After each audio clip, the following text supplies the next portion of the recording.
There are very few people who would freely admit that they're not a nice person. In fact, being nice, being seen as a good person, is something that many managers think is the modern way of leadership. But it's not. It's actually the opposite. And let's talk about it. I'm Dawn, and this is Have That Talk. The thing about niceness is less about the team and more about how the manager wants to come across. They want to be liked. They feel that their primary mission is to make their team feel happy. Happy about the work, happy about the collaboration that they have within the team, happy about their manager. On the surface, this looks great. Something that all managers should aspire to.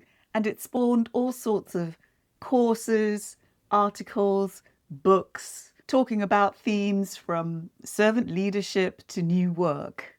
But behind all this is a fundamental misunderstanding that being nice is the way to be. Because this niceness is actually about what the manager is avoiding. And that is avoiding any sense of conflict, disagreement, or disconnect.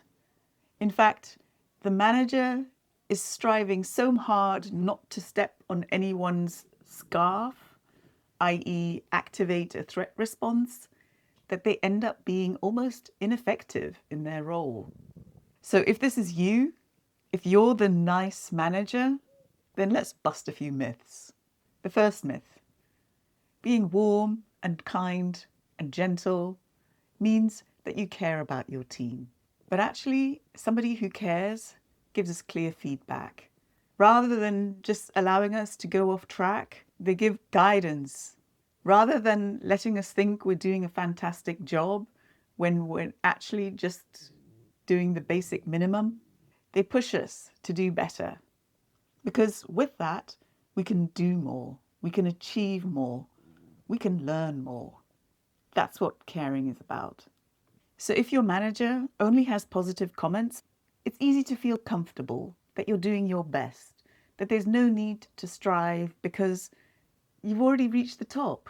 And if this happens at team level, at organizational level, at company level, where everybody thinks that they're doing well enough, a sense of comfort in the status quo sets in. There's no sense of urgency, no desire to change, because if it's not broken, why fix it? This is where innovation is blocked, and instead, the company is just focused on maintaining and protecting the status quo. So what can you do to push out of that comfort zone?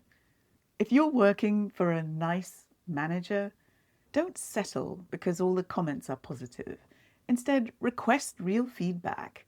Something like, tell me something specific that I'm not doing today but should be focusing on. What is an area of my work where my performance is less than 80%?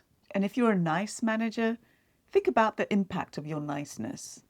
Reflect on each member of your team and consider, whose growth am I impeding? Who has untapped potential because I'm not encouraging and pushing them enough? Which ideas have we set aside as a team because I felt uncomfortable pushing the team to go for it? Now, I'm not saying that the answer is to become nasty.